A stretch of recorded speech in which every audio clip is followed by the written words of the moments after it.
it's the school, and it's absolutely tiny.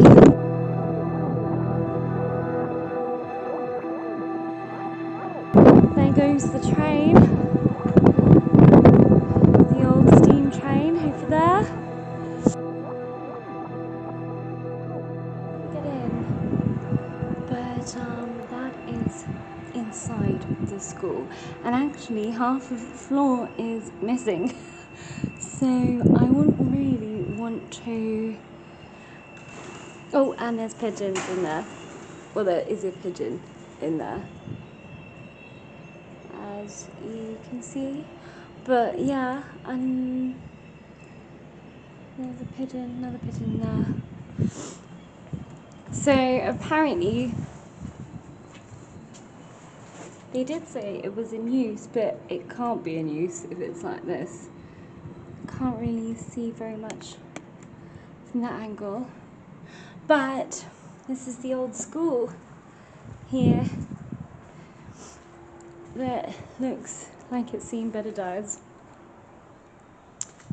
I might be able to go around the other way. See if I can go around the other way. But it looks pretty abandoned to me.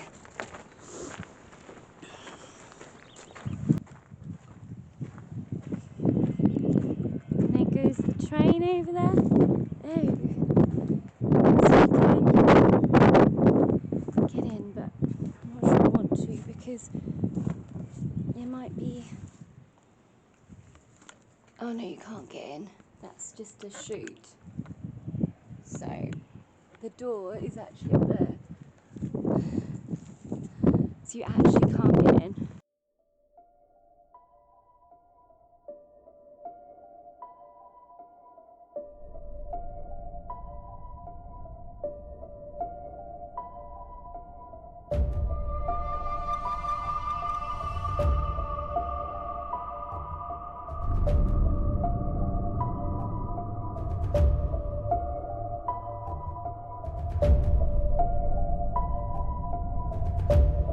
The old church built in 1895.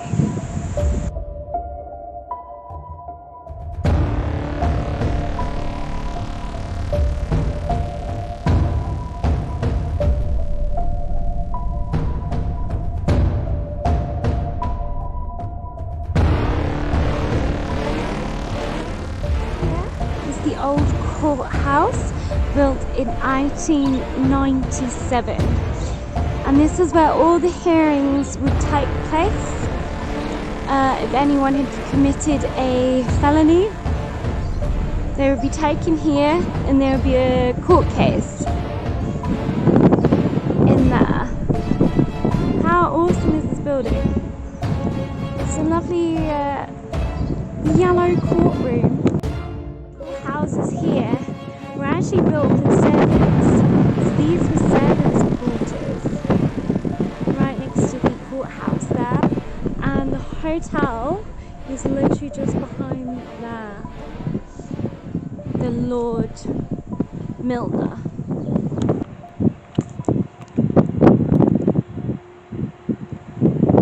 There she goes.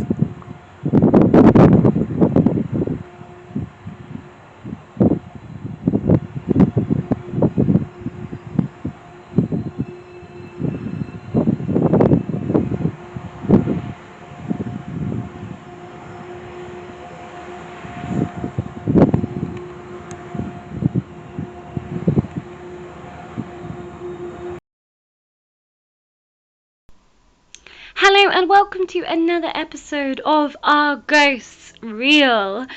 This is a special little episode that I have done. Thankfully, I haven't lost this footage. There will be a ghost investigation part to this as well. However, I'm going to do that in a separate video, just because I lost half of the investigation, so I only have really the first part of the investigation left. The second part, which annoyingly was the most interesting part, is gone. But that does mean that I'll just have to go back again at some point, as this place was extremely interesting. But I really hope that you do enjoy this video anyway. Please do give it a like, smash that like button for me if you like it, obviously, and if you really do like my content, also please do subscribe. That would be fantastic. Alright then, well, enjoy, and I'll speak to you all soon. Matjiesfontein is supposed to be the most haunted place in South Africa. Matjiesfontein was founded by a Scotsman called James Douglas Logan in 1884, and the place became a fashionable health spa as it had a healthy climate for people who had lung complaints. He was also a superintendent of the stretch of the railway that Matjiesfontein sits on. So he bought the land and he moved there. It was James Logan who built the double-story turreted Milner Hotel in 1899 during the early stages of the South African Boer War. The hotel was used as a military hospital during this conflict with the British forces, with the central turret serving as a lookout and machine gun post. Some 10,000 troops were camped around the village during this time. James Logan, the founder of Matjiesfontein, died in 1920 and is buried in the little cemetery 10 kilometers from Matjiesfontein. In 1968, David Rowden, a hotelier, came to look after the hotel. He owns many hotels across South Africa, and after performing extensive renovations and utilizing the wealth of the antiques gathered during the world travels, he opened the hotel in 1970, renaming it the Lord Milner Hotel. Also, if you wish to see some of the artifacts that he collected, David Rowden, then you can actually find them in the museum, and I was there, and that is in one of my previous videos, so I shall put a link to that video down below so you can actually see that. But going back to what I was saying, the extravagant Royal Lounge portrays the life of James Logan and other famous Victorian personalities who occupied or visited the village over the last century. The grandeur of Matjiesfontein stretched back to the heyday when the village was the fashionable health spa, and it attracted visitors from all over the world, including Lord Randolph Churchill, who was the father of Winston Churchill. In testament to the entire village of Matjiesfontein, it was preserved as a National Heritage Site in 1975. David, who had spent a lifetime shaping some of South Africa's foremost country hotels, is now at rest in the place that he loved so much. And actually, again, I did find his tomb in my last video, so again I shall put a link to that. When I say tomb, I mean grave, after he died in 2010. So the Rowden family still are custodians of Matjiesfontein now and continue his legacy. So the Lord Milner Hotel is supposed to be very, very haunted. And people on the tour that we went on, the tour guide actually showed us a picture, and he showed us a picture of the ghost that is supposed to be the Grey Lady, and she is supposed to be very active active. She's also supposed to be very playful and even mischievous. And there are apparently 2 female ghosts who are live-in guests at the Lord Milner Hotel. So today we introduce you to Lucy. Lucy is a very vague spectre. Rumours abound of her people having seen her floating around the passages and the stairs. Perhaps she died in the building, but no one really knows who she is, apart from that she is very friendly and she doesn't appear to be frightening. It appears that Lucy never checked out of her room on the 1st floor. Also, Lucy could be one of the voices that can be heard from time to time and emanating from one of the rooms in the dead of night. People have heard loud quarrels erupting. Sounds of hundreds of glasses and plates have been smashed as well. But when someone goes to investigate, everything is quiet and nothing seems to be broken. And then there is the story of Kate. So the main staircase goes up to the story, then divides into 2 and turns back to climb to the second. From the landing on the 2nd floor, there is a little staircase which goes up, and there's a door at the top and a plaque saying Kate's card room. This leads to the room inside a central turret, and this was used as a lookout and guard room when the hotel was an army hospital. 2 sash windows give a clear view of the railway station. The little room is furnished with a writing desk, chairs, and octagonal wooden table. Kate, as the story goes, was a young nurse who used to enjoy playing cards in this room with patients.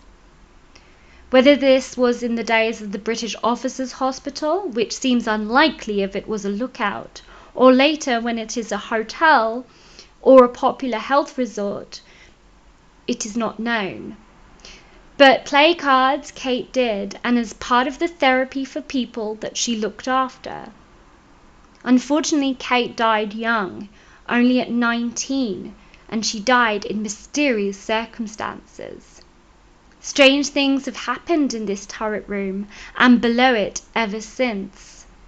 One young hotel guest saw a woman floating around one of the lower passages at 7:45 one evening. A few minutes later, after the guest and a friend went up the narrow staircase to the card room, she felt there were people in there. As they walked into a room, which was empty after all, the locked door leading to the roof started to rattle and carried on for about a minute. One of the housekeepers had another experience of a woman not given to hysteria or over-imagination. She went into the card room at 12:30 p.m. She felt something brush past her. She turned around and saw a woman in a long, flowing white dress, in a nurse's uniform. Almost immediately, the apparition faded away, and the housekeeper scuttled back down the stairs, gasping out her story. Kate is looking for her patients, or is she perhaps looking for someone to keep playing cards with her? Who knows?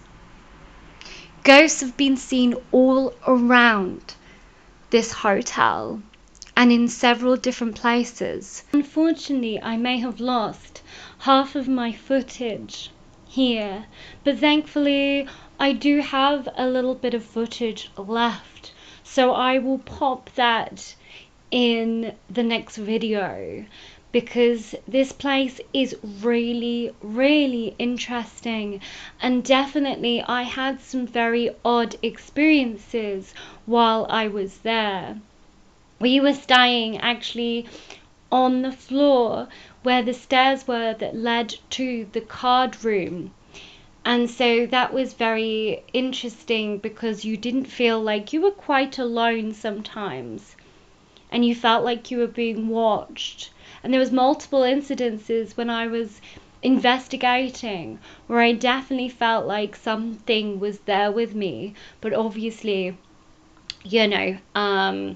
that is hard to for you to potentially feel, because obviously you weren't there, so you have to just take my word for it. But it certainly was very interesting, and I got some really odd results as well here. But thankfully, I do have a part of the investigation left, so I will show you that. Certainly, it was a very interesting place, and a place that I would love to go back to. So hopefully I can go back, and next time I can bring you all the footage that I unfortunately lost this time. But I really hope that you enjoyed this video. Please have a fantastic weekend or week in whatever you do. And I shall see you guys next time for another episode of Are Ghosts Real? And don't forget to like and subscribe. Have a spooky week, everyone.